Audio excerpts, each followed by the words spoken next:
Three. What's up, everybody? Welcome back to the Bird Rights Podcast, our annual podcast. We do one a year, maybe two, because we like the NFL draft. Um, but it's the NBA trade deadline today, and we wanted to discuss to, our wide audience, all of the people that watch this show, which is going to be me later. Um, but yeah, we're just going to get right into it. I'm here with three three ball knowers, maybe two ball hmm knowers. We'll see who's not a ball knower if he's going to lose his job opportunities. But um, and Jason will be joining us later. But how are you guys doing? Doing pretty good. It's definitely been a chaotic couple days around the league. Probably the most chaotic couple days that I Chaotic, yeah. yeah. So You can thank Nico Harrison for getting us off our ass to do this pod. Yeah. Being Um, quite the decision maker. yeah. We can start right there. Today's deadline day, so we'll live react to any deals we have. But I have a feeling all of the bigger stuff is probably done, given what we've already seen. hmm But we might get a Deandre Hunter type move today. We'll see, and that could be a big deal for a contending team. Maybe Cam Johnson gets moved. There's a couple hours left, but we'll start with the Luka trade. Um, you know, this has been discussed ad nauseum everywhere, but we'll try and keep it brief-ish, which is hard to do with a trade this insane and idiotic. But Zach, we'll start with you. What the fuck was Nico Harrison thinking? Dude, I don't know, man. I mean, look, his reasoning for this was that this was more of a win now move, which isn't true at all. I guess if you try and look at it from his perspective, I don't know. Maybe like for the next year or two, Anthony Davis's defense can possibly I don't even know, man. It just doesn't make sense because you already have Daniel Gafford and you already have Derek Lively. So you already have your center tandem, and then you bring AD into the picture, who isn't really a great like shooter who wants to play the four. So it's like the entire paint's going to be clogged up. It just doesn't seem like the offense is really going to work too well. The defense is going to be great, sure, but with Luka, you were aiming for the finals every year, and AD, it's like the best you're going to get is a second round exit. yeah, Nico Harrison said defense wins championships, and apparently he thinks Anthony Davis being better on defense than Luka Doncic means he's a better player than Luka Doncic, which seems to clearly be forgetting the literal generational output that Luka Doncic has put up since he was drafted. I mean, multiple teams at this point have somehow undervalued this guy starting from day one, and it's really just aged. It keeps aging more and more poorly, and this somehow looks like the worst of them all because the Mavericks knew what they had. He just went to the fucking NBA Finals last season. They knew what they had in him. It wasn't any Cam Reddish, Trae Young situation that they had to just ship away for no reason. And they got less first round picks than the Lakers gave up for Mark Williams Or yesterday. Williams, yes. Obviously, Anthony Davis himself is worth more. I'm not Yeah. saying they got overall value, but the first round pick thing is, in today's NBA, teams are showing up 4 or 5 picks. Like, and it's expected for these And superstars. and just to add in there, by the way, the Lakers are gonna have I mean he's not extended yet, but I mean he seems the reporting has been if he's ever gonna leave Dallas, it would be LA or Miami. So I think he'll sign an extension there. They're gonna I would have wanted the 2031 pick instead of the 2029 pick. Like go as far out as you can because Luka's 25 years old. So you're also making the pick that you got significantly worse, but that's separate. And like that's one of the only reasons why I could have like justified this trade. Everyone's trying to justify this trade, and I looked at the contracts, and yeah, sure, Anthony Davis is locked up for like a lot longer. And if you're like, okay, Luka's not going to sign, then okay, that's I get it. But there's no he just bought a house in Dallas. Like what are we doing? He He loves the literally he literally said at the presser, he like the words out of his mouth. They asked him about the Supermax in Dallas, and he said, "I was gonna sign it." Who's buying an $18 million house? Like, surely Nico Harrison knew that before the trade happened, and then he's still decided to ship him out of town. Like, to me, that's a big sign of commitment. And that was pretty much the main reason why you'd want to make a trade like that. And even with AD being under contract longer right now, like, who knows what that looks like getting He's paid 32. like 3 years from now. Like, I don't understand it. Yeah, clearly the logic in Nico or ownership, whoever was really behind it, because I do think there's some chance that Nico's just kind of the fall guy in ownership, was sick of Luka or whatever. But whoever, I don't really care. I'm not here to bash Doesn't whoever. seem like it from the stuff that I've I'll been bash whoever's decision I'll bash whoever decision it was. I'm not fully convinced it was all Nico Harrison, because I think that new ownership maybe was because I know Luka can be hard to work with. That's what, he's a little irritable sometimes. But the logic is, okay, we're going for it now. The short-term future, the defense will be better. We think the team will be better. I do think there's a real argument that the floor is higher with this team because the defense is going to be better. I think they're definitely a competitive playoff team. Like, I think, like, if Luka, like 2 years ago, they missed the play-in because Luka had a bad offensive stretch and the defense was bad. And Luka and Kyrie weren't meshing. And so maybe the floor is a little higher with AD and that defense they're going to have. And you're looking at, I think if they get in, likely a competitive first round series.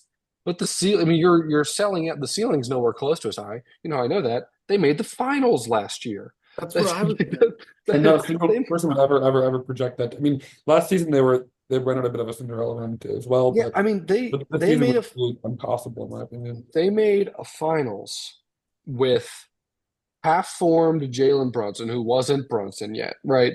Sorry, conference finals. They beat a very, very good Suns team to get there, and a good Clippers team. I think it was the Clippers. Who they playing around on? I think it Yeah, was the I think it Clippers. was the Clippers. Yeah. Yep. But they beat a really good Suns team, like a 60-plus win. CP still playing really well. Booker playing out of his mind. Ayton was still playing pretty good basketball at that point. Bridges and Cam Johnson. And it was Brunson, who wasn't doing all that much. Dwight Powell was the starting center. They were starting Reggie Bullock Yeah. and I think Maxi Kleba or Dorian Finney-Smith. Like Uh-huh. Luka, the ceiling of a Luka team by himself is only matched by the ceiling of, I mean, honest, I think it's only Jokic. Like, I think it's the only guy in the league. Maybe Giannis, but Giannis is more injury stuff than Luka does. But it's those three guys, right? Like, I think, and Shea's putting himself in there. But it's seriously, like, the list is those four guys right now. Those are the four guys that are the floor and ceiling raisers of the league in their primes. And you gave one up for a truly great player in Anthony Davis, but who's at the very end of his prime. There's a big guy who's turning 32. Like, big guys don't, like, there's not like huge precedent for someone of Anthony Davis's skill set playing great into his late 30s. Like, it's not like KG was, I mean, how good was KG? KG kind of lost his step around 34. So what, you got 2 more years of Anthony Davis? Like, He's had a much healthier career than Anthony yeah, and he had a Davis. healthier career, and that's like the longest. I mean, I guess Duncan, but Duncan started throttling down. Like, he was playing a different role. And there's a world where like 36-year-old Anthony Davis can help you in spurts like that, but it's not. You're not trading 36-year-old Duncan for prime fucking Luka. It's crazy.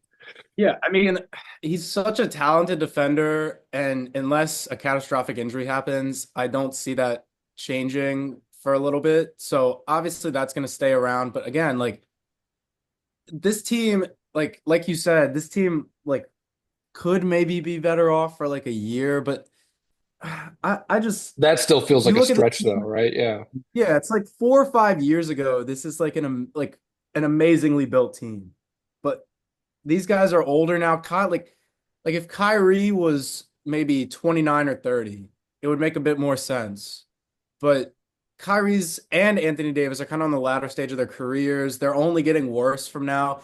And like again, like you said as well, they just made the finals. Like you trade for Kyrie to get him with Luka, you get Lively, you get Gafford, you build this team and it works. And then not even a year later, you get rid of the star that made that work. So I mean, it doesn't make sense. It Yeah. really you can't wrap your head around how odd, and you're never gonna see a move like this again. It's crazy. And Yeah, they just and underthought them so much. They talked to one team seriously about Hmm. a negotiation. They got a 2029 first round pick. When Luka will still be in his prime by then, the Lakers are not picking any higher than 20 or something at that stage. Like we all know. And they're the Lakers, they're gonna have cap space probably. LeBron will most likely be gone by 2029, I assume. well, yeah, we can't guarantee it, but we're But pretty sure. they're gonna find a way to get another star in there. Like Yeah, that they'll that get pick is somebody. not going to be valuable. Max Christie's probably going to be a fine like fifth He's a good star player. role player guy. I don't know. I mean, it's just AD. He's an elite player, but he's just nowhere close. It's just the most inexcusable, unmistakably horrible trade that I've ever seen. Yeah, there aren't a whole lot of names you'd get between like where Luka ranks in the league, where AD ranks in the league. Really, it's like four or five, maybe. But it doesn't matter. You don't trade one of those guys in the first four plus Wemby. You don't trade them. You just don't.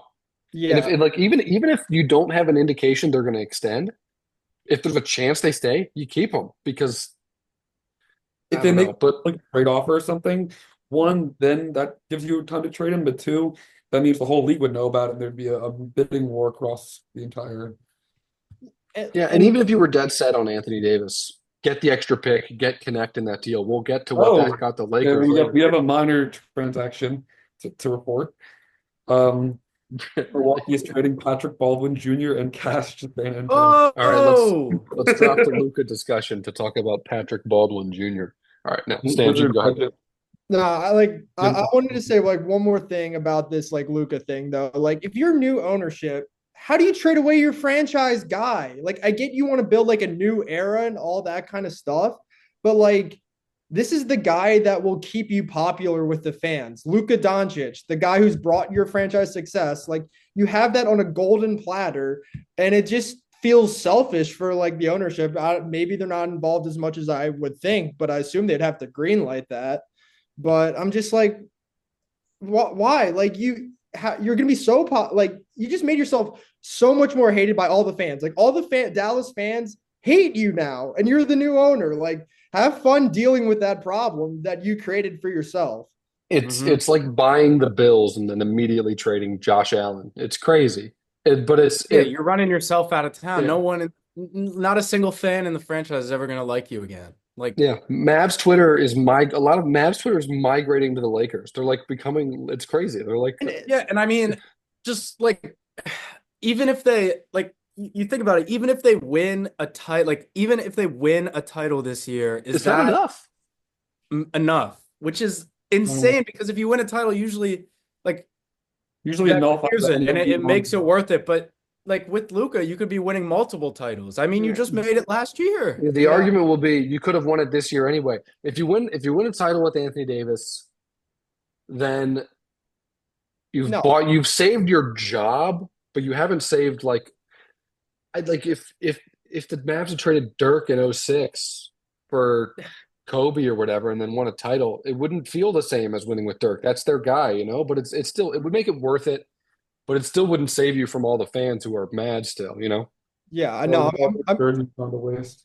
I'm glad y'all are saying it's worth it because as a fan of a poverty franchise, I think if you win a ring, I think that does make it worth it. It's a special circumstance though, because like if they win a ring, I can't envision a scenario where they win a ring and I'm like, if you replaced AD with Luca, they would have had no chance, right? Yeah, Like unless I, you're in I a think, ball like run or something. yeah, but I think we can stop railing the Mavs for now and move on to some of the other parts of this trade. We can do these parts quicker.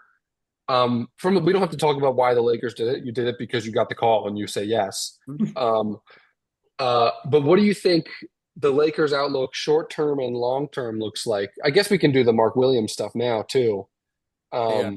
because part of this trade was Brian Windhorst reported the Mavs wanted that second first round pick. They wanted Connect in the deal, and Rob Pelinka was sitting there like, hey, if you want me to keep. If we can't talk to Luca and we don't know if he'll extend, then this is a big risk I'm taking on. I can't give you that pick. And the stuff he kept out of that deal, he uses in a deal to acquire a really interesting, good young center in Mark Williams. How do we think the Lakers' chance for contending this year and long term looks? Well, I've criticized Rob Pelinka a lot over the years just for being not the best, GM in the league by any means, but he's managed to pull off two.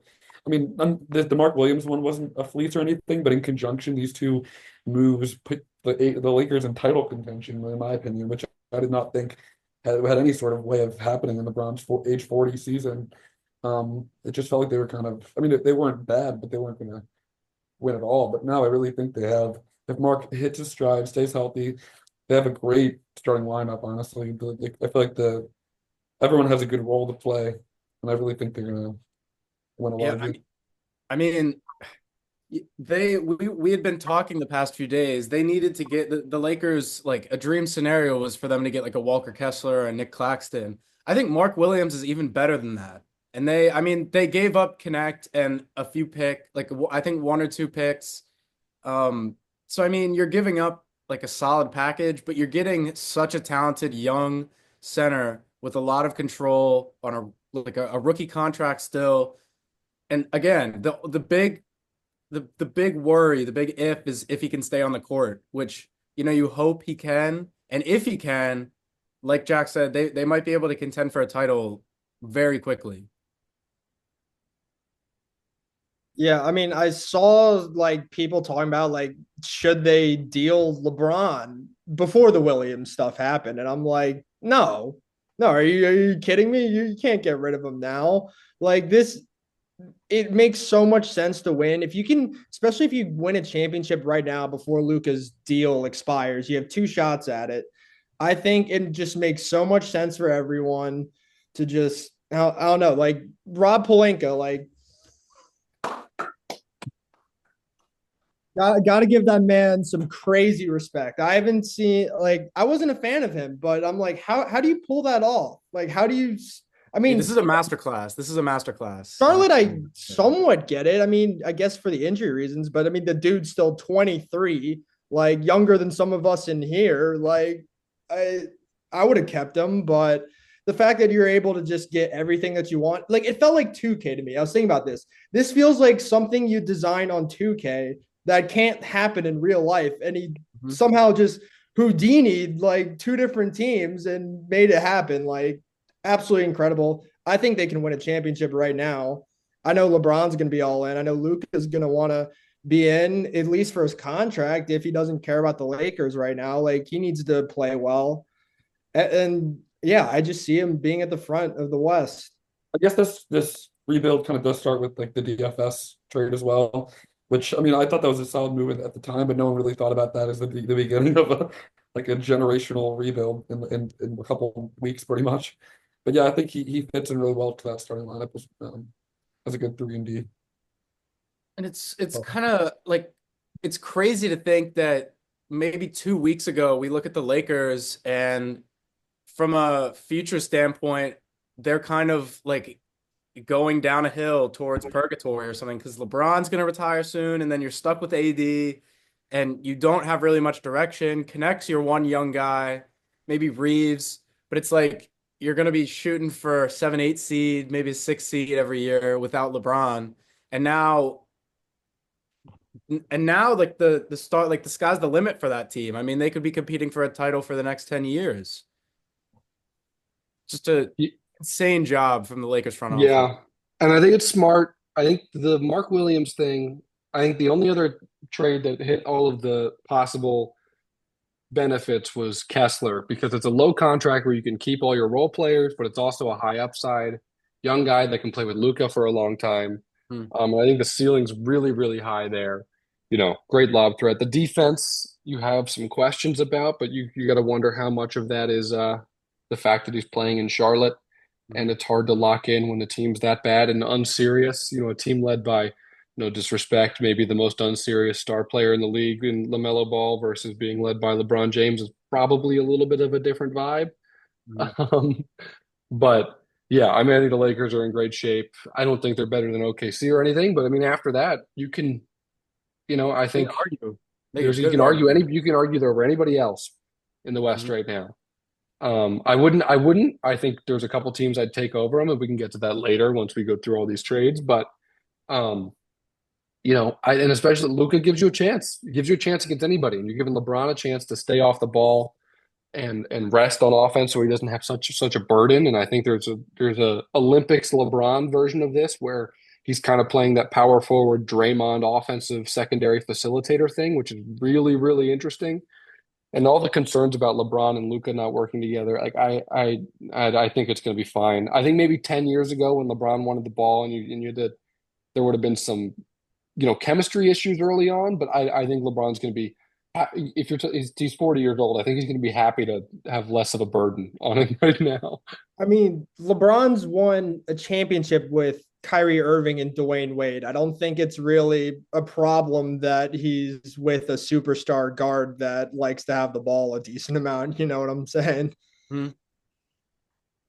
Absolutely, absolutely. Yeah. I mean, I don't think there should be any concern about how Luka and LeBron are going to fit. They're both geniuses, some of the smartest basketball players that have ever played together. They'll make it work. Yeah, I think we Yeah, can probably pivot to some other moves now. yeah. We said the Fox trade will be the A, a quick note. I'm trying to. We might have to start a second part of this pod. Yeah, I I'll was cut it off. I got the Zoom Pro.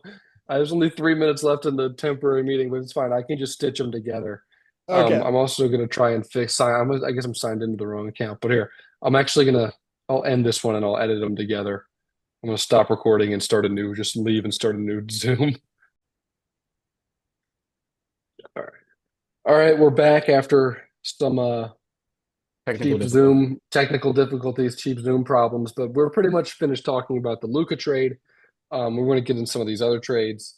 Uh, I think the next one we should talk about is the De'Aaron Fox trade, which one we had an inkling about, but puts the Spurs in an interesting spot. They didn't have to pay very much at all for him. Um, I guess I'll start with you, Stans. How do you think the Spurs fared in the trade? How do you think the Kings did? And what do you think of the Wemby and Fox pairing long term? I mean, it looked pretty good last night as the San Yeah, it did. Antonio Spurs beat the Atlanta Hawks by a single point. But I mean, I mean, I'm a big fan. De'Aaron Fox looked great in this first game, passing the ball, especially like he's able to find Wemby like you'd expect somebody like Chris Paul, that like veteran presence. He was hitting tough shot after tough shot over like Dyson Daniels, the Great Barrier Thief. He was doing a great job. Like I know it's only one game. It looked really good though, and I know they nearly choked it. Fine, whatever. I don't know. It's really hard to not be excited if you're a San Antonio Spurs fan, I imagine. Um, for the Kings, though, I'm a little bit more concerned. Like, I don't know. Like, I always thought Zach Lavine on those Bulls teams were going to be like, at least a playoff team, really. And they've just really struggled to like hit those levels. And I think he's a fine player. I just don't think it really translates to winning as much as you'd maybe want for a program like San Antonio or Sacramento, who said, "Yeah, we're giving up on the future of Tyrese Halliburton for Sabonis now." And it's a shame that didn't really work out for them as much. But I'm looking at it now. They got 3 first-round picks, 3 second-round picks, Zach Lavine, another young piece in Sissoko. I think that's fine. The Bulls are just the big loser here. Like, what are you doing? The Bulls are completely clueless and directionless. Like, why would you sell that low on Zach Lavine just to get your own pick back that you That they could were have got? probably going to keep anyway. It was protected. If you had just lost more of games, you would have got it. Can't even tank right. I mean, I think the Kings, they did whatever. I mean, I think Levine is a good player. They got a couple picks, not really like as many as it looks like, but with protections and things, but still got some assets. Once you had knew Fox wanted out, I guess you kind of had to trade him ASAP. But also that sort of a self-inflicted wound, you could say. If they were better, he wouldn't want to leave. It was looking good during those 2 years ago when a light the beam was going. I don't know what happened because it seems like Sabonis and maybe even Fox have gotten a little better since then, but the team just hasn't found its stride at all. So I don't know. Yeah, I Yeah, think I was going to say I think Lavine's a good player. He's having a great year. Obviously, his value is not that high. Chicago wasn't getting some haul for him, but I guess my question is like I don't see why you have to trade him now. Like why? He's playing well. Keep him around. He wouldn't. You'd get to. I don't think he's going to keep you out of the lottery where you're going to lose your pick. And if he does, all right, you're in the play-in. I think you could have gotten more for him when he had less time on his deal. He waited this long. Probably should have kept waiting. And then the Kings. I probably would have rather just gotten whatever more picks, maybe a young player and hit the hard reset. But I do really understand that franchise specifically being like, man, we're competitive for the first time in a long time in this window. We really don't want to bottom out again. We're just going to try and go as laterally as we can with Fox and build, it's the Bulls West plus Sabonis, which is an interesting-ish team, right? They'll compete for playoff spots. I don't think they're ever going to make any noise with this core, but it's it's interesting enough, and they're going to be playing hard for a couple of years. I wonder what the timeline on that is until they just decide, hey, Sabonis, we're going to trade you. Where do we thank you, but it's time to hit the hard reset. But I understand the reluctance to really bottom out. yeah. I mean, I think from the Spurs point of view, I think they did such a great job. I mean, even we saw in their first game together, Fox looked he looked great. I mean, he had 24 and 13. And they like Stans had said, they beat the Hawks by one. And Fox and Wemby are only going to get better together, and I think they're a great fit. And this is just a great job by the Spurs to kind of build around their young star as fast as possible, really. I mean, they got a great lead guard in Fox to pair up with their generational rookie. I mean, they could start competing pretty soon as well. I mean, I don't know how they got Fox without giving up Johnson, Vassell, or Castle. So I really applaud them on that. I think I had previously thought that they were going to have to give up one of those guys for Fox. Yeah. But yeah, I definitely applaud them for that. I mean, like you guys said, the Bulls have been in kind of purgatory for the past 3 or 4 years, and I guess they're finally committing to the full blow up. I mean, they still have some good young pieces. Like they still have Kobe White. They still have, I don't know, Ayo That's good. Dosunmu, maybe. Their rookie this year they drafted. So they still have some pieces, but I think they're going all in on the tank, which might be a good idea. And then from the Kings, I mean, I don't know. When we first saw the Fox Sabonis pairing, and they really lit the league up. I mean, even though they got in as a 6 or 7 seed, they were a really entertaining team, and I think They a were lot of people. three. They were a 3 seed the first year. Okay, yeah, so they were a We three got seed. upset They were by higher. Again, the first round exit in 7 games to the Warriors and a generational Steph Curry performance, in that game seven. I mean, I think a lot of people thought that that was only the beginning for that Kings team, and that was their peak, which is kind of really sad to say, but I don't know. Yeah, I don't know where they go from here. They might compete for a year or two, maybe get out of the first round one year, but I just don't see very much from this Kings team. I thought they should have tried to get one of those young guys from the Spurs, maybe to be a building block for the future. But yeah, I mean, big A plus for the Spurs, in my opinion. The Kings are staying alive. And then I guess the Bulls are just going in on that rebuild. So interesting trade, but I think the big win is the Spurs. Yeah, the Spurs. I think Castle is a great fit next to Fox long term. So I'm really glad they're able to keep him. And I think long term, I'm not positive Fox. By the time Wemby's ready to compete, I'm not 100% positive Fox will be good enough to be the second guy, but maybe he doesn't have to be. Like I am positive if he's your, showrunner and like super just crazy. There's a world where he's the Tony Parker of this team. There's a world where he's the Jamal Murray of this team, and there's a world where it's even better than that. So I mean, it's high upside. You kept all your biggest assets, right? You have most of your own picks. Story stands they have control of the Hawks draft for the next 3 years. which is great assets. They have two Hawks picks and a swap in the next 3 years from Atlanta. They still have like I think they have a Mavericks pick, which just suddenly in 2030, which is That interesting. was Maybe that's also okay. a great Maybe pick. OKC has that. I don't know. Somebody has a Mavericks pick in 2030. Somebody has a Mavericks swap from another thing. But yeah, I think the Spurs, this year, I think it's gonna be an uphill climb to get into the play-in. I think they probably don't. Um, but that's okay. This trade is not about this year. Um, but they really didn't give up much in the way of, they gave up two real first round picks, one that's interesting long term, one that's your own in 2027, which I'm not worried about, and then a pick that's fake from Charlotte. That's a lottery protected Charlotte pick this year. I have news. Charlotte's going to be in the lottery. Um, but yeah, I mean, I like it. I don't really have much more say on that trade though. It's kind of one we saw coming for a while. Um, I didn't know if it would happen this year in the off season. I don't know if it matters. But the first we saw from it was a little encouraging, even though De'Aaron Fox's pinky's a little funny. It's like stuck like this. It's weird, but that's okay. And I All mean, right. even if you're the Spurs, just a really quick point, even if you're the Spurs, you have Fox, but you still have these like you still have Vassell, Johnson, and Cassell, who you could trade for another piece. So I mean, you still have the assets that you would be able to give up to get another guy. So that Yeah. door is still open. Yeah. But I think you can wrap that up on the Fox trade unless anybody else has any last thoughts. And we can move into we'll do these chronologically. This trade was smaller but still really interesting.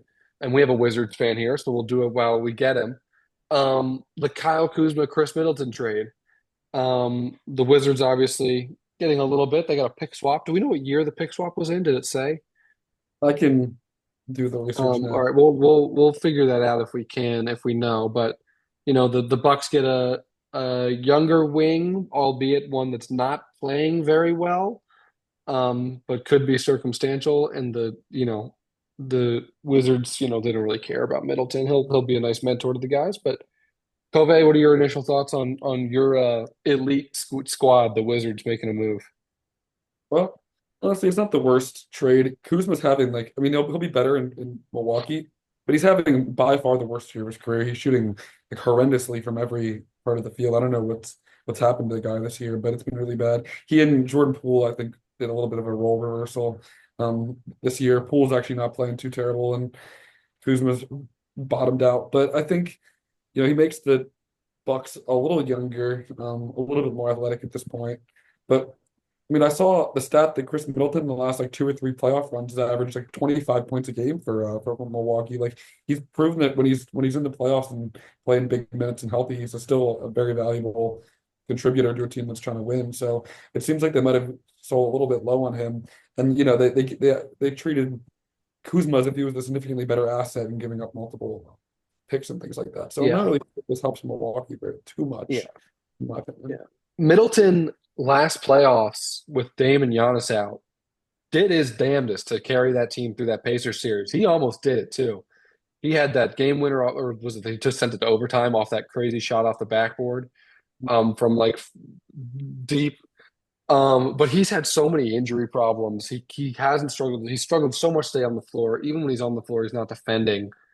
Um, but so I understand Milwaukee's like a little bit like, hey, we just need somebody who can contribute. If we can get the Kuzma that played for the Lakers that last year, where he's kind of this crafty rebounder and defender and cutter, and he's shooting, more realistic shots than he was taking with the Wizards, then that's a player that can really help you. But I think this trade on its own, I mean, if I'm Milwaukee, I'm looking to win a title. Like I'm not worried about like, oh, I'm gonna be a little better, make sure we get to the second round or whatever. I think Middleton has a higher title ceiling. So if this trade, and if we don't get something else in the next 2 hours, I would have Kept him. I would have kept him. But if this was a trade to get under the first apron, the second apron, so that you can make another move and aggregate salaries to add something else, then maybe it makes some sense. The other logic is when you're in the second apron for multiple years in a row, you're at threat of losing a first round pick in the future, or just it being frozen so you can't trade it. So maybe it's just a really realization from the Bucks front office that like, hey, we're not there this year. It would be really, really stupid for us to be in the second apron on a team that's not like Boston or something. So maybe that's part of it. And I do understand that, but I don't know. I hope there's something else coming, right? They traded for Jericho Sims, right? So that makes me think that Patrick Baldwin Portis too. or yeah, and so that makes me think Portis or Lopez is going to get moved in the next 2 hours because Something you don't. fishy is going on over Yeah, there. there's no way you employ that many bigs and add another forward in Kuzma. So I think maybe something with Bobby Portis where they add perimeter help, but I guess we'll see. If not, I still kind of get it, but it's a little confusing. Yeah, Yeah, it's confusing to me too. Like you just we've talked about how successful Middleton's been in the playoffs. Kuzma, on the other hand, not really as much, but that was years ago with the Lakers. But And I'm just even on the title run, he wasn't that good. He no. was getting benched for, the better lineup was with all of the guards. It was Caruso, Green, and KCP. Yeah, and it's just I'm not I've never really been Kyle Kuzma's biggest fan by any means, but it doesn't really make sense to me why you'd want to give away the guy who's been like on your team for like a decade now. You've won a championship with him, you've got all this success. And yeah, if you were gonna go out and get somebody like Luka Doncic, great. But you went out and got somebody who's I don't think he's just going to contribute to winning that much. You're losing some of the winning culture, even more so if they move Bobby Portis or Brooke Lopez. By the Like, way, I sorry to interrupt. I did figure out what year the pick swap was. It's a 2028 first round swap. So I hate that. by Yeah, I then, wouldn't. the Bucks might be down several of their very key contributors. The Wizards could get lucky there. At least they probably wouldn't fall that far if the two swapped that pick. But with how bad the Wizards will probably be by then still. But they Yeah. also gave out AJ Johnson, who was their first round pick in 2024. So that's again one of their recently highest prized assets, you could say, gone. And they've pretty much drafted nobody of value in like a decade. Dante DiVincenzo is literally the only like good player they've drafted, and that they traded him away. So Andre Jackson's okay. Was he undrafted? I don't know. I mean, he's probably fine, but he's not. I Yeah, mean, no, he's not great. I think it's more of a better deal for the Wizards though. Like I love having those like veteran guys to help teach the young guys. Like always think of Chris Paul at OKC and stuff like that. To really, and he's people have like talked about like Shay's talked about how important his relationship with Chris Paul was. And you get somebody like Middleton who's not going to make a lot of noise, who cares about helping the team. I would imagine, and I don't know. I think it's very good for the Wizards, for a team that's probably not going to make any noise right now, but has potential in the future. Yeah, Middleton's a pro's pro. He's about as professional as it gets. He's going to get buckets out there if they let him play. I hope they let him play. I think he'll be good for the guys there. I hope they don't Well, just send him home because they it's not like he's going they to win you games. let like Brogdon play all season when he's been healthy. I think they'll let Middleton play. Since I have to The leave in old a couple, Brogdon Middleton reunion. since I have to leave in a couple minutes, I might make sense to just talk about the Wizards for like a couple of minutes, Go ahead. minute or two. Well, they made that trade. They made the trade with the Sixers today, which I thought was a little interesting.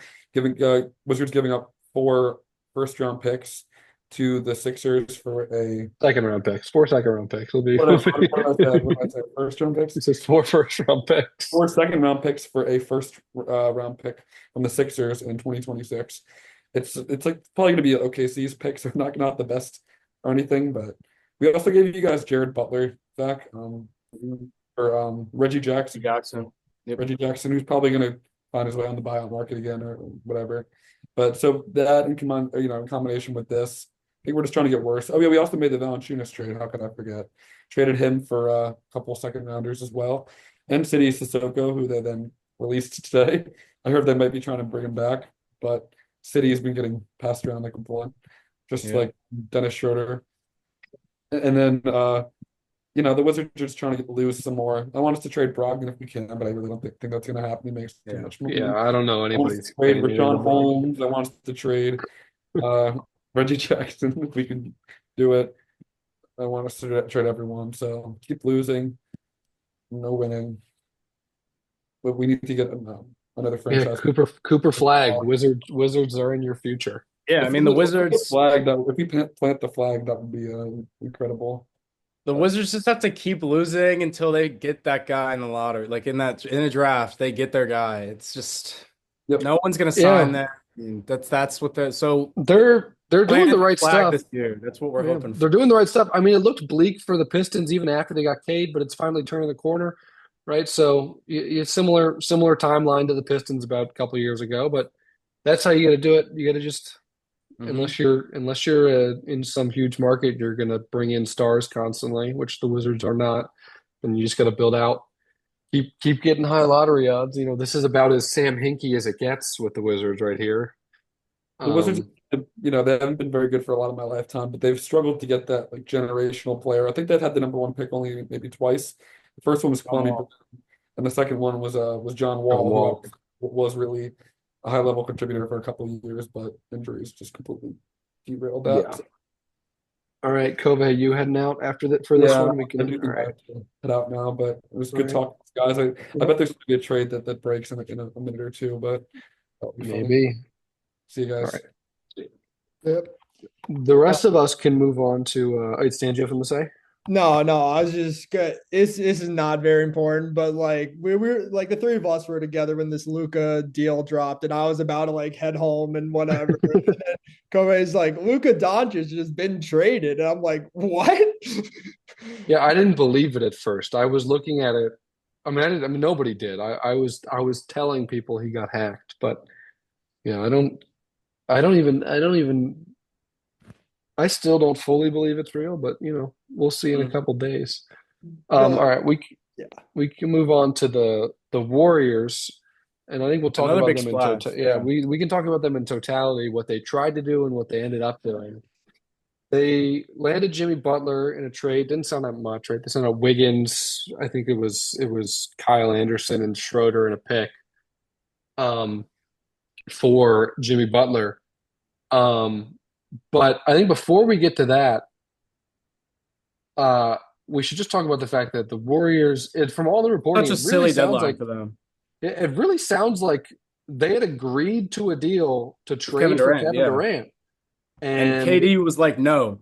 yeah, and they still could have done it, right? They didn't have a no trade clause, and everyone was on board, but the Warriors didn't want to do it if he wouldn't extend and if he was going to be disgruntled there. They've dealt with a disgruntled Kevin Durant before. I think they don't want to do that again. So I don't think it was dumb of them not to do it. But um, what are you guys' thoughts on the Warriors' star pursuit, the pursuit of KD, and the ultimate landing spot with Jimmy Butler? I thought it was funny that Shams came out and said on live television that the Warriors have called for every single all-star caliber player in the league. I never thought I'd hear that from an organization, but I guess props to the Warriors for going all in one last time for Steph. I mean, pulling all the stops out, trying to get that guy that they think can elevate them to a title run. Jimmy, I mean, look, we've seen what Jimmy can do, so Jimmy's definitely a player of that caliber that can get you to a title. So I mean, you never really know. I mean, I don't know how he's going to fit on this team. I mean, They need next another to move. The team doesn't really make much sense right now.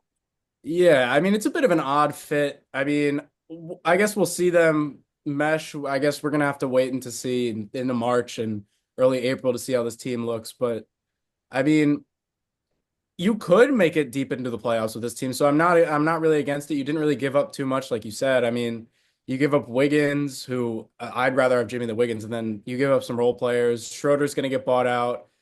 Kyle Anderson, they tried to move to Toronto, but I think they're ultimately keeping him. And then you get that pick, which is nice. And then Jimmy Butler immediately signs that 2-year, $112 million extension, which is kind of insane to me. I mean, 2 years from now, he's going to be making $61 million a year. He's already pretty old on the decline. So Yeah, we'll see I how that turns out. I mean, again, it's all for Steph is really what they're doing. So Yeah. And I think Jimmy, I think you had to give him an extension, not because it's smart, but because clearly you don't want an upset Jimmy Butler on your team. mhm. Um, but yeah, I think there has to be another move. They need a floor spacing five. We were talking about Bobby Portis. Maybe that's something that's interesting for them if they can pursue that. Maybe Vucevic, something like Vucevic. But then if it's Vucevic, you're looking at four 35 plus year olds in your starting lineup, which gets really unction. iffy. You're looking at the unction, bro. The unction plus Kaminga, right? I guess that would be the other Yeah. starter. But yeah, I respect Golden State really going for it. And that's what you had to do. I think it's, you would have liked Durant, but I think you did the right thing laying off. I do want to talk about the fact that Phoenix seemingly pivoted from trying to pair Butler with Durant to being like, you know what? What if we just Blow traded Durant for Butler? up. Um, I am kind of stalling a little bit on the Heat thing because I think we might be getting a Heat fan in here shortly. But yeah, I think Phoenix is interesting in all this because they're a mess. They're going to have some smoothing out of egos to do here with Beal and with KD, where it looked like they were going to trade Kevin Durant back to Golden State without asking if he was okay with it.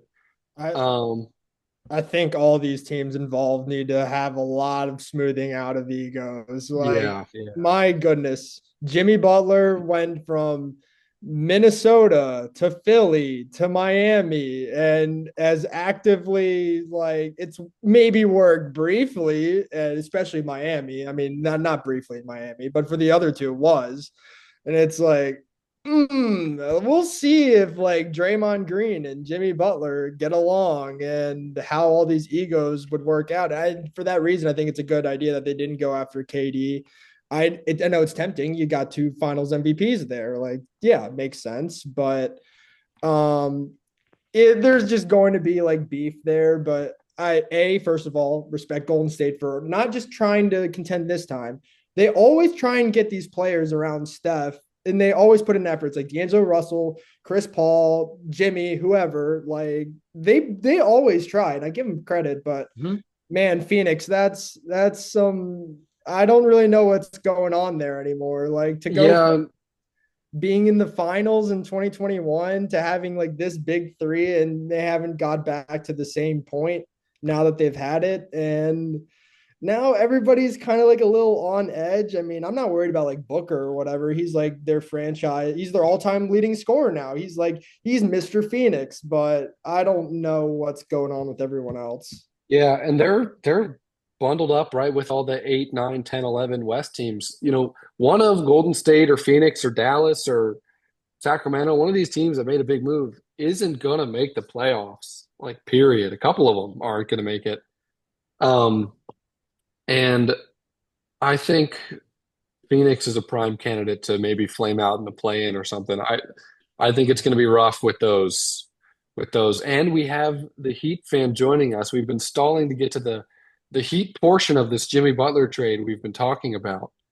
Um, but I think we can do that now if I he's mean, if he's muted. But like what one last thing I'll add in while Jason's like getting that sorted. Not to like reveal them beforehand, but just it feels like the West is just like for so long been so much better than the East that just a lot of the talent seem to me feels like it's getting funneled from the East to the West because you have to be that much better in the West to get in the play-in or playoffs outright.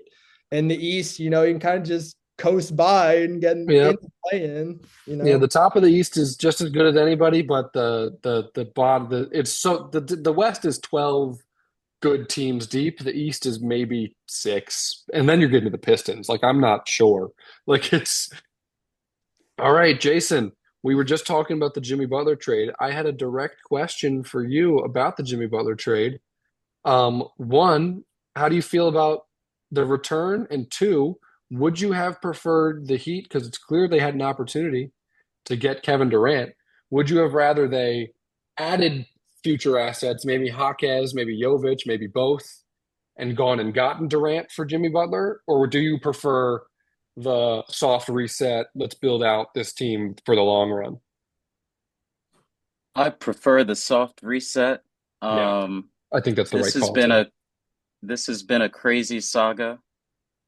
I think that it's been like the stress has been honestly minimized because Tyler Hero really became an all-star this year.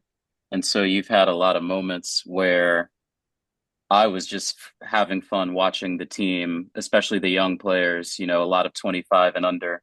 Jovic, Kalel, where people are growing into their own.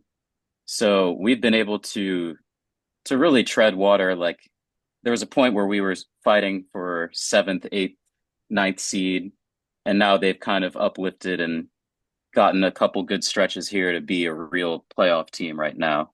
So basically, you're just taking a player who hasn't been playing, as unfortunate as it is. He was more of a leader in the past, but this year has not gone that way. So I think the soft reset, you're basically just adding Wiggins into that starting lineup and then moving some other pieces around. And I also like the first round pick that we're about to get because to me, honestly, the Warriors, they've had a lot of ups and downs. So that pick is going to be in the range that we like, whether it conveys this year or next year. So Yeah, I think I'm a fan. most likely you're getting a high teens pick this year.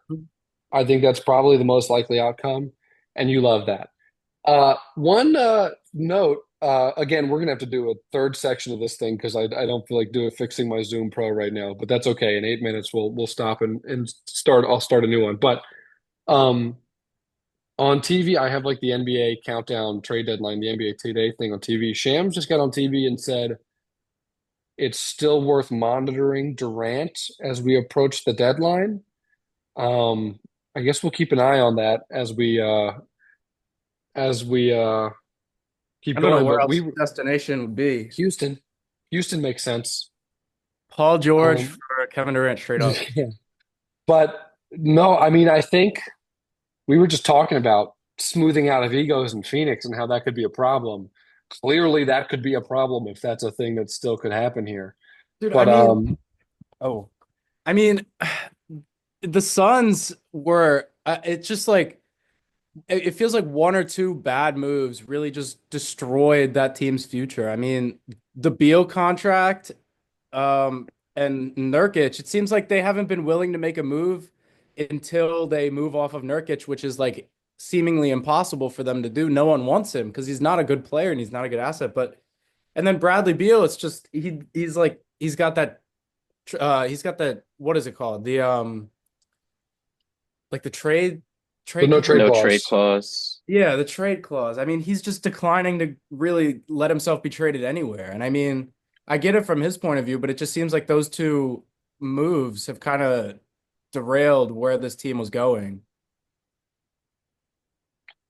Yeah, I I think Phoenix is in no man's land. Honestly, if you can get your picks back from Houston for Durant, I would do it.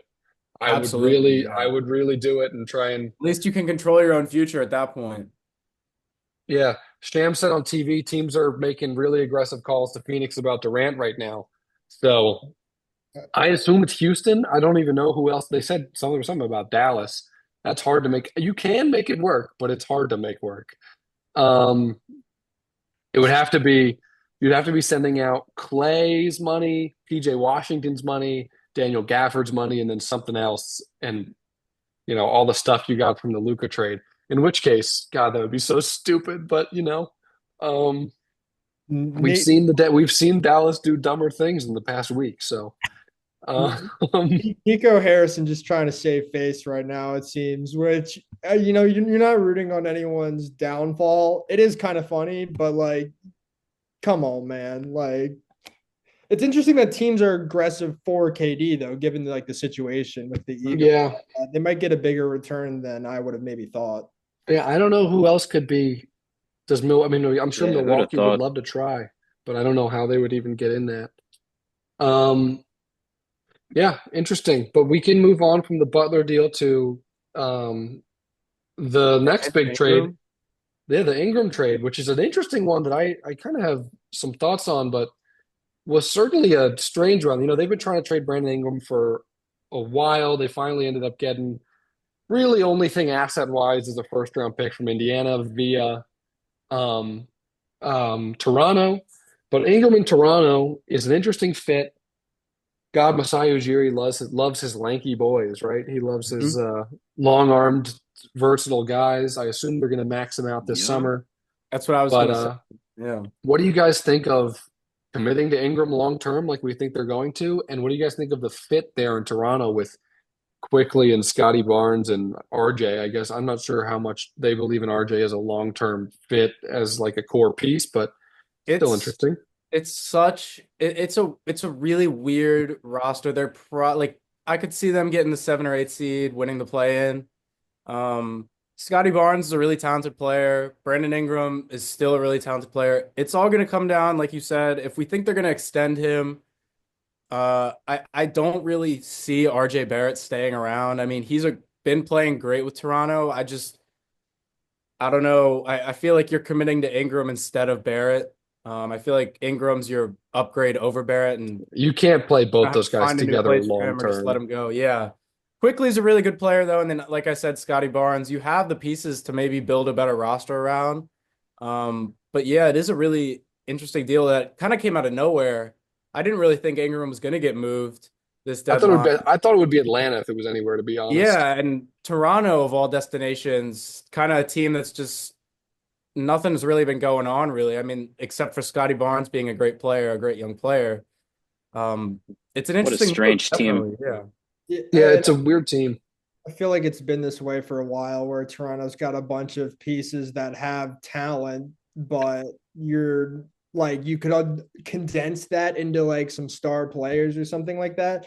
But they're just like, you know what, we're fine having a bunch of like really solid pieces, but that really hasn't like worked out for them Mhm. yet. And I don't really I think Ingram's a good he's a fine player. I personally didn't want him for my team. We can get into that later, but I don't know. It's Yeah.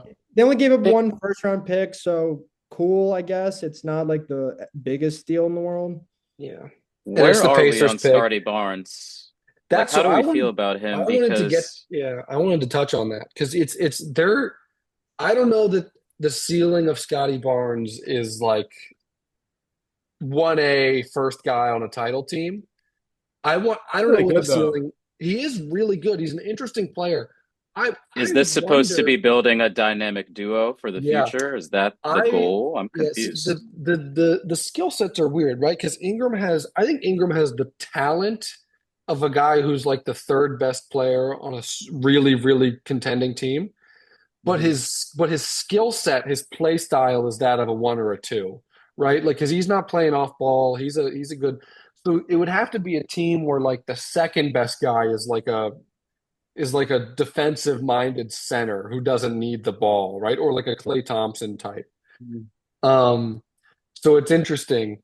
Um, and then Barnes, I think there's a world where he's this perfect point forward. Ceiling is one of the 10 best guys in the league. I think there's also a world where Scotty Barnes' ceiling is like this Draymond Green, Andre Iguodala hybrid, where he's like this interesting short roll, defensive, Swiss Army knife, offensive, you know, sort of hub from the elbow. You can get downhill, but isn't quite like running your offense because he's kind of a weird body type for that and a weird skill He set for also that. really does not stretch the floor to No, me. he Like when doesn't. So I he needs to get the shot down. All right. I do think we're going to run out of time on this second recording, so we're going to have to go to a third recording. We're going to end this call here. All right, we're back again for the third time. Not sure if this will be a third video or I'll actually feel like editing it. We'll see. Um, but yeah, Scotty Barnes, we can continue that discussion in Toronto. I think it's an awkward fit with Ingram and Barnes. They have they're good players for sure. Two very unique and interesting players with Barnes and Ingram that are their two best players. And then Quickly's more of like, Quickly's basically just budget and De'Aaron Fox downhill kind of offensive player, but he's a better shooter. But yeah, I don't know. Toronto has a lot of what's he building in their energy. But it's definitely interesting, and one thing's for sure, Masai loves his lanky athletes. That's for sure. So I yeah, I no, I go. just like wanted to bring this up about Scotty Barnes really quick. This season, he's shooting 5 threes a game at 26.5%. Ugh. How many other players in the league are shooting 5 threes a game that are nearly like that far down into the 20s, if any? Kyle Kuzma. Well, okay, okay. I Welcome mean, like to there the you go, Kyle Bucks. Kuzma. Like that's kind of concerning. Yeah. Yeah, I mean, I was just doing a little bit of research. I saw it's going to be interesting to see what they do with RJ Barrett because he's still got 3 years left on his deal. They're going to have to trade him, you'd think, or I guess keep him and see how he fits. He's been a really solid player since coming to the Raptors.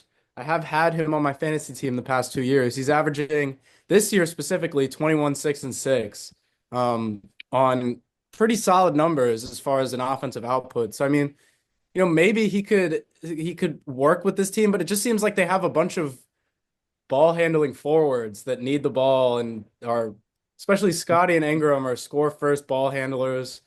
I don't really know how it's going to fit. And then you have Yeah. Scotty Barnes. So Moving off of the deciding, all right, the clock has struck midnight on this OG Anunoby Pascal Siakam thing, and then a year and a half later, being like Brandon Ingram and Scotty Barnes. I'm like, isn't that just the same thing? Like, yeah, isn't this just the and they're just worse versions of both of these guys. I mean, Barnes is a good defender, and I think Barnes has the highest ceiling of any of those guys. But like Ingram's not guarding really. Like you're like he's a. I think Ingram's a worse fit next to this team than like OG was. And I get that you got Quickly, but Quickly's also not guarding guys, Are we right? Mhm. not Like talking about Grady Dick? Grady Dick took a big step forward this he's year, and now playing what's this going well. to do to his development? Yeah, I don't know. It's weird. It's a weird fit with the dick. But he also is not really guarding. So I don't know what I don't really I'm a little confused by the long-term vision. It's not like they're giving up crazy assets. I think Toronto's the weirdest team in the league now though. Like it's this team that's like kind of tanking but also has like so much talent. Like they have a lot of talented guys that I really liked. It's not like it's um the Pistons a couple years ago where it's like theoretically if these guys are already good. It's just it doesn't really fit together. But I am curious to see how it looks. I'm definitely interested to watch a couple of their games coming here. I'll see how Ingram fits with them. And from New Orleans' perspective, right, you weren't going to pay him. This was the right thing to do. New Orleans, I feel bad because they keep building, they build out these teams, and it's like, all right, they had an interesting set of guys this year, and then too many injuries. They're the weirdest 12 and 35 team or whatever they are I've ever seen because they have a lot of talent, but they kind of had to do this. So I was just I was thinking it might be good to talk about some of the few like possible trades that could happen within the next few hours, but it might even be better to talk about what this trade deadline, like at least for some of the future superstars that are going to get traded. You could see Zion getting moved pretty soon. With this Kevin Durant talks, you could see Devin Booker getting moved soon. Hmm. It's really this trade deadline's kind of wrapping up, but a lot of these superstars might be getting moved within the next calendar year. This next year at the trade deadline or in the off season. So some of this is gonna, I don't know, I guess waterfall down, and we're gonna have a lot of moves as a result of this trade deadline. Yeah, So it's interesting. I maybe Fox still gets traded. Jimmy probably still gets traded. I mhm. don't know that Fox still gets traded in this what I'm about to say. There's really a I think the Luka trade does something Oh, psychologically to the rest of everyone, these GMs where they're like, well, the it siren doesn't even, goes off. We got to make a move. We got to make a move. it's not like any super teams were formed or anything crazy. Like, I think the Lakers could contend. I think the Mavericks are interesting. But I think something about that move makes everybody like something psychological because I know it did it to me as somebody who's not in the league. I'm like, I start like itching for stuff and I'm like, was there more? Is there more? I just wonder if there's something like that going on for for the GMs in the league after they see a big trade that massive where they're like, you know what? Let's make something happen on this Ingram front. And Milwaukee being like, you know what? we need to shake the snow globe a little bit. We need to go with this Yeah. Kuzma deal. And then people like in Phoenix, I think Phoenix is like, you know what? Maybe now we're open to trading Kevin Durant. Like I really think there's like a psychological aspect to that. How much does the bidding war aspect of trading matter, is what I think about it. Yeah. People are very, very mad at Nico for not generating some kind of bidding war where every team knows Luka's available and they're just going to stress him out for weeks until you make the eventual move. I think it's interesting to see if there's going to be any more trades this next year or two where we just have no clue that the franchise was interested in shipping that player away. I don't really envision that there's going to be like a Jason Tatum that gets traded No, I think the or Luka thing is anything, one of but that's one, but crazy. I think the Luka thing is one of one, but I think these later career, not later career, but later than some of these guys like Luka, I think the Booker point is interesting. I don't think that's imminent, but I think this summer there's a possibility, if not the next summer, if the Durant thing goes off the rails. Um, and it'll be interesting to see. I do think it's maybe because we've covered all the big trades here. We covered the Mark Williams one earlier. That was kind of the last huge domino. Not that that's crazy big, but it was a good move. I think maybe we can discuss. I think everyone brings up one more trade they'd like to see in the next 2 hours, and then we can kind of go into like. I think it'd be a good idea to kind of power rank some of the contenders who've moved some stuff around after that. So let Zach, you start off. What's a trade you'd like to see in the next 2 hours? And you can't put Well, Paul George in it. a trade that yeah, I'd like to see Paul George traded for a bag of chips, but um, for real, the one big trade that I'd like to see that's still kind of getting some rumblings is Hunter to the Cavs. I think that could be an interesting move. And the Cleveland Cavaliers, we've seen them all year. They are such a good team, and adding another player like DeAndre Hunter would be a huge get for them. I'd like to see the package that they would have to give up for him. It probably wouldn't be too much, but Hunter has had a career year so far. He's been injured, but he's played really well when he's on the floor. And he's a 3 or a 4 that can come in and get you some points. And I think he could be a good addition for them. So that would be my pick. Yeah. I'd like to see Golden State at a stretch five. I mentioned this earlier, but this roster doesn't really make sense with Jimmy and Draymond and Looney all in the starting lineup. Like that doesn't work. You can't make that work. So I think someone like Vooch is not something I love, but is probably attainable. Bobby Portis is interesting. I know Miles Turner's not getting traded, but that's the dream target. But I think Portis maybe. But I'd like to see them at a stretch five, and then just something with Cam Johnson. Get Cam Johnson to a contending team. He's such a great wing and contributor. I don't know where he would go, but some contending team should make something happen for Cam Johnson. I got something for you. What about the Magic? For Cam, Because I love that a lot. they They desperately need shooting. need shooting Desperately. badly. Yeah. I love that idea.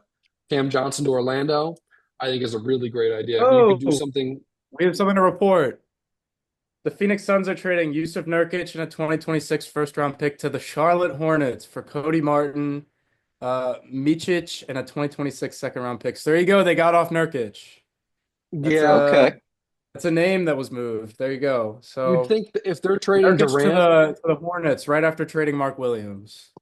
if they were going to trade Durant, you'd have to think they wouldn't trade one of those. Although all of those picks they've got from that deal they traded the 2031 first, kind of ass. But you'd have to think if they were trading Durant, they wouldn't be just like giving away picks to someone to take Nurkic, but maybe they would anyway. I don't want to rule out a Durant thing, but I do think They that did probably makes the attach a first possibility round pick less. to Nurkic so they could Yeah, that's get what I'm saying. he's pretty not great, a not great return. Nurkic was such a bad asset. So yeah, they had to Yeah, attach that pick with him. yeah. Only And 2026 first, not the worst, but it's not their first. It was remember they traded their 2031 first to split it up into three from somebody, and they were all like weird protected. Not that they, but I think it's fine. You had to get off Nurk. He's been horrible. Mhm. But yeah, I think that lessens the chance of And a Durant. they made that move for I think Nick Richards, right? Yeah, Richards has been good. Plumlee's been better than Nurk too. So Yeah, Nurkic was kind Hmm. of losing the role in the team. no real point of keeping him. So I guess good on them for finally getting off of him, not giving up a bit like that worst of a first round pick. But yeah, Yeah, yeah. Shams on TV saying Phoenix is taking calls on Durant. Don't know if he'll trade him, but they're taking calls, and that Durant hasn't asked for a trade and is blindsided by them taking calls. Man, if you keep him, that's such a you're gonna have to massage that because Beal, I think Beal used his no trade clause, which is his right to do. But he's kind of feeling unwanted, which whatever. It's Bradley Beal. He's not that great anyway. You deal with that. But Durant feeling alienated, not Look, great. Yeah. I don't want to go on a Sixers rant.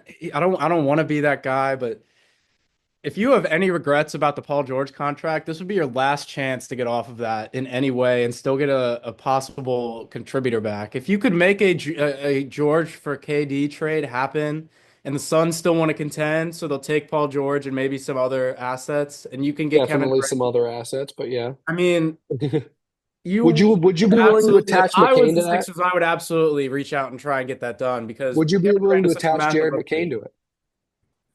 I would not. In my opinion, Jared McCain's untouchable. I don't know I if we think can. That so would make too. me so sad. I think so too, but I think he would have to be in it because I don't think you have that draft equity to make it happen without him. So I think if it comes down to it, if it's just those two, just George and McCain for Durant, would you do it? Oh, George and McCain. I don't think so because I think McCain is so. I think he's going to be I do so too. good. I think you I don't got think I'd do that. I think you got to start looking at the future as this is a Maxi McCain long-term thing. Yeah, because he's shown it in the games he's played. I mean, he can shoot. He can run the offense. He's a really high motor defender. He gets rebounds. I mean, it's like he my comp for him coming out of college was like Josh Hart, but he could shoot a little bit better, and he's exceeded that already. So, Yeah. That kind of but yeah, speed together with those two players would just be quite dangerous for a whole season. it'd It's be kind of a sh it's kind of a shame another we didn't interesting get to spot witness for it. Kevin Durant.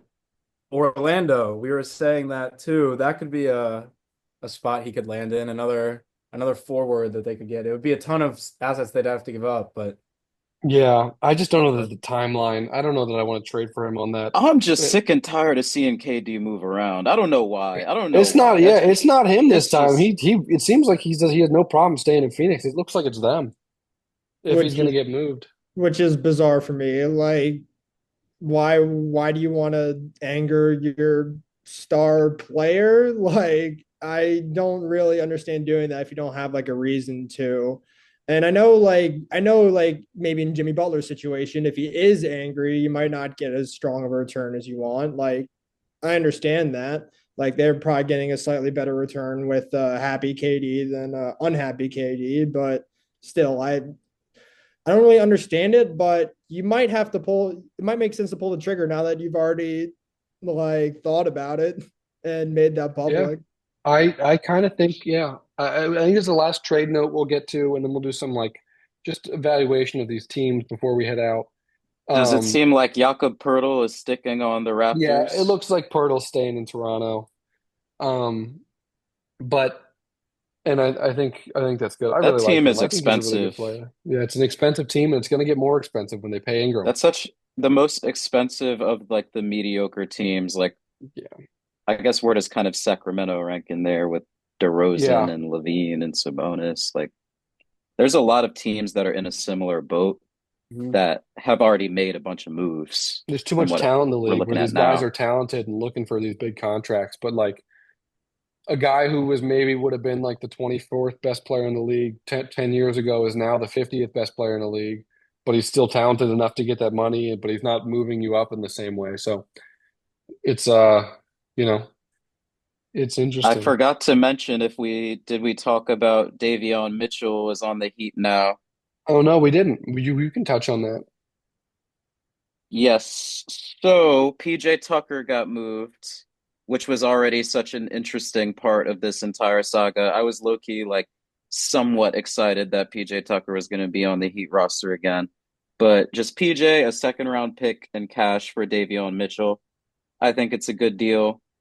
He's only really shown flashes here and there in his career after his rookie year, but I think I'm a fan of just having another defensive guard on the roster. Terry Rozier is sticking on the Heat till the end of the season. And he actually just had a great game last night, but his defense is absolutely horrible. So it just gives you another option Yeah, to just also continue to make the Jimmy Butler package just a little bit more Palatable. reasonable and able Yeah. to compete. a really simple way to look at this trade is you traded a 39-year-old for a 26-year-old. So Yep. it's always good when you get I mean, PJ Tucker, he doesn't really even play anymore. I mean, I guess good personality to have in the building, but Davion Mitchell will give you some quality minutes at times, I guess. I mean, he's not a great player, but he's got potential still. Yep. Averaging 5 assists a game for Toronto this past during this season. So I think it's an interesting option, especially just 15, 20 minutes a game here and there Yeah, that's a to guy I start was off. interested. That's a guy I was interested in for the Lakers as like a change of pace defensive guard. Oh, we Instead got of Gabe Vincent. no, not well. In addition to him, but I think Oh yeah. Vincent's a much better player. But I'm saying like if you could have traded Maxi Kleber in a second or something, I think they should have done that. But that is minor stuff. I think now that we're done all the major stuff, I think it's a good chance to talk about some of these new formed contenders in each conference. Here I we guess go. I'm going to go through some teams. We'll qualify contender as do you think they can make the conference finals? Is there a path for them to make the conference finals? And I'll go through the West and we can discuss each team. So OKC is the favorite, and I think everything else is jumbled up after that. Who The would you top three all guys, stood pat. yeah, who would you guys think? It's funny, Memphis is the number 2 seed. I don't Mhm. view them as a contender. I don't think they can make the conference finals. I don't really see a world Yeah.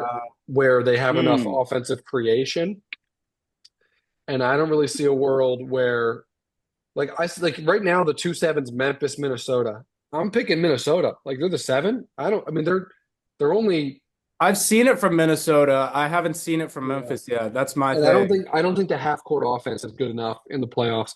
I think Jaren Jackson Jr. is their best player and he's excellent, but I don't see them as a real contender out west. This is why the West is so difficult to me because I legitimately do think in a 7 game series, Memphis can beat Minnesota. Oh, I Minnesota was think they great can. last year. I don't think they can't beat Minnesota. I'm just saying I don't think they can win 2 series like that in a row. But say like if the standings are as they are, like and it's just chalk the rest of the season, like things like this wouldn't be ideal to me. I want to see some things move because I like the chaos of the West. Yeah. But say Rockets beat Clippers first round, very reasonable. And then Jaren and Ja as a duo are starting to really gel and they knock off Ja needs to Minnesota, get which back is to Ja, Minnesota man. has Ja had hasn't been problems this himself. year. Yeah. I know Minnesota has, but Ja needs to be a better version of himself. He hasn't been himself this year. He's been clearly Yeah, not the best player on the team. He's been kind of underwhelming. very calm year for him. Yeah. But if it's chalk and it's a Grizzlies Rockets semifinals, I think I'd take the Rockets. Better coaching, more juice on that roster, but the Grizzlies could make the conference final. Like it's You just a know, real toss up there. you know, Yeah. I don't really know how they're going to deal with it because they've got so many contributors on the Grizzlies that are getting points. I mean, they have the highest scoring team in the league right now somehow, but when you have to shrink your roster down come playoff time, Yeah. that's really going to hurt them probably. And there's a world where, I mean, I guess Grizzlies pretty comfortably in that 2 spot, but Houston could catch them, Denver could catch them. Even the Lakers, if Luka's going crazy, they're only 3.5 back. I don't see that, but it's plausible. All right, It's interesting the yeah, Clippers didn't make much noise at all this time of yeah. year. All right, we can move on to the next one though, just because we gotta The with a lot of Rockets. these. There's so many teams. Houston, I think that's a yes. I don't even think we need to discuss it too far. I don't think they can make the finals because I just don't see a world where they can beat OKC. But I do think there's a very easy path, not easy path, but there's a super plausible path where um, they uh, they get to the conference finals. I do worry. I do have some similar creation concerns to Memphis, but I think the roster's deeper. And also, shit, I don't want to. I do think there's a chance in this next hour and a half that Durant ends up there. I wouldn't say it's likely, but if that Oh happens, my it changes everything. gosh. I The like report this. is that the Suns locker room is toxic right now from Michelle Byrne, so who knows I like what's this up Suns there. or this Rockets team, man. But We're definitely gonna have to do a fourth Zoom, but that's okay. We'll oh, see. man, I don't know about this Rockets team. I never really like picking like the young teams that haven't really gotten enough playoff experience. Yeah, They just lost to the Nets. yeah, Very similar to where the Kings were 2 years ago, Yeah. playing yeah. against Steph in the That's first fair. round. I guess that's fair. I mean, it's weird. The Memphis and Houston thing is because I would pick a lot of teams to beat them, but they're going to be in a position where they're likely playing each other in round two. So if they win, so it's a weird one. That's But why I say you gotta kind of wait until things shake up because there's a real world where the Lakers push all the way up to that 3 seed, yeah, and then say the Rockets. I do think the Grizzlies are a very good regular season roster, so I think yeah, they're gonna stick in the top two. and they But got say and the Lakers rise yeah, up, a 2.5 game cushion for a two seed that's not lose. That's a big cushion right now. yep. Yeah. All right. If the So Lakers get Houston, to three, though, I don't think the Rockets can make much noise from the no, 4 seed. I kind of agree there, and I think there's a world where I mean Luka, if he comes back and he's himself, the Lakers could be rolling. But there's also Yeah. a chance it takes a little while to gel. So we could see there. Denver, I don't think we need to talk about. The roster's We know what limited, we're but getting in that yes, team. Yeah. yeah, it's Jokic. They can make it. The Lakers, I think the answer is yes, but I think the more interesting question is what's the actual ceiling this year? I mean, NBA title. yeah, I think the Yeah. ceiling is a title, but I'm not saying that's likely. I think the only teams I definitively would pick over, I wouldn't have to think about it, that I'd pick over the Lakers in a series Denver and as OKC. president. OKC, probably Denver because of the matchup so bad, and Mhm. then the Celtics and probably Cleveland if they ever got to the finals. But if they're the fifth best team in the league and it's close between a couple of those teams, I think actually they might be better than Denver. I just think the I matchup would be might so take bad. like They would be so bad. They'd have no shot against Jokic. They didn't have a shot against Jokic with Anthony Davis, much less. I like Mark Williams. You're not doing anything against Jokic. You're doing nothing against Jokic. So yeah. it'd be a bad matchup. But Westbrook in that lineup helps. Not that he's playing well, but still having a non-shooter you can just put somebody out on helps. It helps their And defense a lot. Denver, Jamal Murray was just simply not himself against Minnesota last year. It was Yeah, kind I of mean he hard to was against watch the at Lakers times. though. Jesus Christ, he had two game winners against the McDaniels and Lakers. Nikhil Alexander Walker were strapping him up. Yeah, I think Christian Brown also is a winning player He's a this really year, good player. so Yeah. I Yeah. feel like Denver easily can see them in the conference finals. Mhm. yeah. All right. So Got it. Lakers, yes, high Clippers. ceiling, but we still have to see how it goes. Clippers, I think no. Mhm. I like the team. It's talented. Powell's good. If you were One going to team. tell me you're getting 100% full Kawhi, full That's go what the I was whole gonna time, say. I'd say If yes. But Kawhi's healthy, anything can happen. But I think there's no world where you're getting full engaged both ends of the court, Kawhi Leonard. I don't think that guy exists anymore. It's sad, but I don't think it exists anymore. But I mean, Zubac is playing out of his mind. Powell's playing out of his mind. Harden's playing better than he's played in a couple of years. It's an interesting team. They did just get bitch slapped by the Lakers without Luka, without Mark Williams the other day, though. So that's not a great sign. But Yeah, all right, that's not a team I have a lot of yeah, confidence I in. don't either. Yeah, Minnesota, or you can go ahead, interesting. Jason. They're an interesting roster, but Ceiling's ultimately, not I think there. it Yeah, all plays to the matchups. Like I do think if they are going to play either the Grizzlies or the Rockets, they could push it to six, but not much besides yeah. that to me. All right, Minnesota. I don't know. I I don't think think so. I think Julius Randle just kind of messes that team's. It does. And him and Gobert have been clogging up the lane, and it's made it a bit harder for Ant to get going. And I don't know if they're gonna work in the playoffs. Balled out Yeah, last night though. Yeah. Yeah. yeah. I just don't. I think they could win a round, but I don't see them beating two good teams in a They're row. still a dominant defensive team when it matters. I mean, they have all those guys that can defend 1 through 5. So you never know. I don't know if that offense is going to stack up like it did Yeah. last. Now you're Would getting you the all Derek. kind of agree that the recipe for Minnesota from last year is gone? Yeah, they don't. I mean, you lost Cat. You lost the second biggest piece of that. I Think about how much better off they would have been if they just never made the Gobert trade, kept Walker Kessler, and then they wouldn't have had to trade Cat, and they'd still have all their picks. That'd be nice. That'd be real nice. Crazy to think about because Walker Kessler is really he has blossomed a He might lot. be It's better than crazy. Gobert now. Like it's I always forget that was that trade. Like he was Yep. the main piece. Yep.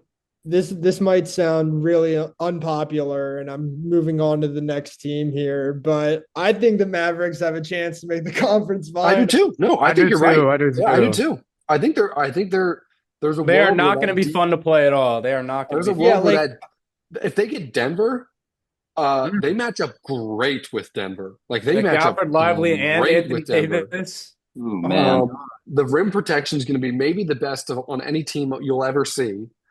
With if you have Lively and AD out there at the same time, holy shit.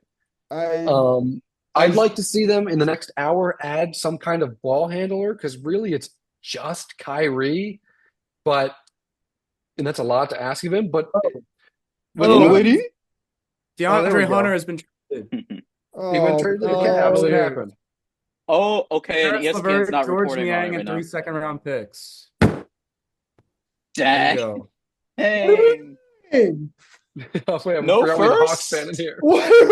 No Oh, I first. guess you can't get a first for DeAndre What Hunter, is but he's that? been good.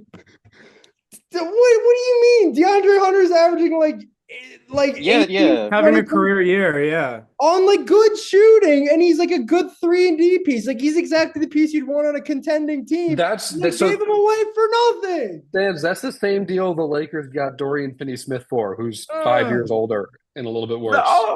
Oh, that's no. Like I didn't want them to trade him. I'm like, Yeah, I'm LeVert. so happy they've like when we were gonna get to talking about the Hawks, I was gonna be like, oh, I'm happy they haven't like gotten rid of him or anything like that. No, that's so poor. I don't know. I don't like. You I don't got like two 40% from three shooters. LeVert and Niang both 40% from three on the year. It's interesting. I'll put it there because Trae Young likes guys Niang's like not that. interesting, but LeVert's whatever. He's an interesting-ish piece, I Bang, guess. bang. He is whatever, and that's the thing. DeAndre Hunter is not whatever. Yeah, he's a good player. Yeah, We have enough depth. Like I get with no Jalen Johnson, we don't have enough depth. But like, I'm not worried about this year as much as like the next couple of years from now. Yeah. Hunter's still under Great move contract for next year, Cleveland right? as well. I mean, I think so. Like, you have so many young players. Like, why are like that? Feels like I don't know. I can't get around that one. Like, and maybe I'm biased for my players. I probably am, but oh my god, that's You been a should have long pushed for a time- first-round pick, man. I've been a long time DeAndre Hunter believer. He was actually one of the main pieces in the Anthony Davis trade. Yeah. But he's under contract until 2027. Like he's under contract for 2 more years at 23 million each year. yeah, Do we switch to talk about the Cavs? Yeah. Since we've gone through. Yeah, get me off this. yeah, we've Like gone through. in the West, we've talked about the legit teams besides Yeah. maybe the Warriors. Yeah, I was gonna say the Warriors. The Warriors are in a spot. We'll just do this quickly before we get to the Cavs. The rest of those teams: Phoenix, no, can't see it. Sacramento, no, can't see it. Golden State, maybe, but they're so far back in the standings, they're almost assuredly gonna have to play OKC round one, and they can't beat them. So unless they have like some crazy win streak, I don't see it for them. All right, we can move to Cleveland now and to the East as a whole. I think this really, really solidifies Cleveland's best five. Like this puts you in a spot where you're looking at Garland, Mitchell, Hunter, Allen, and Mobley. That is such a good that's five. a great five. Yeah. They can win the finals. They can win the championship 100%. I think I'd probably pick Boston over them, but I wouldn't feel great about it. I wouldn't stand just still crashing out over here. They still have they still have Okoro who can play. You have Strus. You have a guy like I'm trying to Dean see Wade? if they have any more. Ty Jerome's had a really good year. Dean He's Wade's a good awesome on player. the bench. So they've still got some bench pieces that are going to make some noise in the playoffs. It's not like they traded away all of that for Hunter. Levert was a really good bench piece, but you're getting DeAndre Hunter, who's been really great this year. Yeah. So No, I'm a big fan of Cleveland. Whoever they get first round in the playoffs, they're gonna have a hot start because Pistons, they've beaten them 12 times in a row. Magic, they just beat them last year. Yeah, and being on, I have no doubt they're gonna stay the one seed. Um, being on the other side of the bracket from Boston and New York is gonna be huge. Like it's gonna be a big deal to not have to play both of those teams, only having to play one. Like Kansas City, and you avoid Buffalo or Baltimore, you only got to play one of them. It makes your life a lot easier. So avoiding, like, I think there's three super high end tier one teams in the East with New York, Boston, and Cleveland, and having home court and only having to play one of them, that's a pretty big deal. Like I like Milwaukee, and I think there's a chance they do something, but I wouldn't. I'm picking Cleveland over Milwaukee in a series pretty comfortably. And all three of those teams are going to be there in the second round, bare minimum. Yeah, With how terrible like the bottom of the East is for these those playoffs. three teams' current matchups would be Orlando's kind of tough, but I'd pick whoever pretty comfortably. Detroit, who's good for them, but they're one game under 500, and Miami, who's good, interesting, but I don't really give them much of a shot against New York as is. they could They get could give them a fight. Hey now, we getting up to the 5 seed and we beating Indiana. I'm calling it here. I'm calling it. You think so? You think you get up over Milwaukee? I think I Milwaukee mean, could pass Indiana. I don't know. I think four, my five, six are dream gonna. is 4 or 5 because the Heat do really thrive and at the against the Pacers. All right. We should do the East contenders now. I think the East is a little different because there's not one clear first. I say I think there's three teams that can make the finals, right? The first three. I don't think anybody else can. Are we in agreement on that? yeah, I think the Knicks might be my Yeah. second favorite, honestly. I might have the Yeah. Knicks over the Cavs. And then the Celtics won. Yeah, but all I three. think We the all. Bucks can make the finals. I still like they had that period in like November, December where they looked like the best team in the league. If they could get back to that, they can win the finals. But I don't know. They just traded for Kyle Kuzma, so I don't know if that's gonna happen. Yeah, I think Milwaukee's a pretty distant fourth, but is the last team who has an actual chance to make the finals, even if it's Sixers. small. Yeah, and then I think teams that can make the conference finals. I mean, really, I don't really think there's anybody. Philly. Like, I think it's those four. I don't. Maybe you could talk me into everything clicking for Orlando, but I don't Yeah. really. Nah. But I No. Be don't. I don't see it. I don't know. Orlando was Paolo unfortunately stepped up at in the their playoffs. best when Paolo was hurt. Like Yeah. they were having their best stretch of ball They this need year with a shooting. If hurt they make a trade Paolo. in the next, if they make a trade in the next hour to add Cam Johnson or some real shooter, then you could talk me into it. But as is, I just can't. I can't Yeah, see they anybody got else out that east. shooter in the offseason though, and it just didn't work. KCP's been horrible for them. All right. Well, Yeah, like is any other like is there any room for improvement from like the Knicks or Boston at this point now that the Cavs have said, you know what? I like everything that we're seeing in the Eastern Conference. We're probably not going to get a better chance in this. Let's go. yeah, I don't. I mean, and that core is locked up the next couple of years too. The Knicks I get Kevin Durant. I mean, the Knicks have that. I mean, their deadline addition is going to be Mitchell Robinson, right? They're going to get him back, and that's the kind of plan there. Boston really can't do anything, but it's fine. They're great. I Okay, think so the Boston. Knicks' one move was DeLon Wright. Yeah, I they could guess so. theoretically trade Mitchell Robinson, I guess, but I don't think they will. All right. The Should I have think already. yeah, I think we've pretty much covered everything we want to cover here. I think that'll wrap up this section of it. So peace, everybody.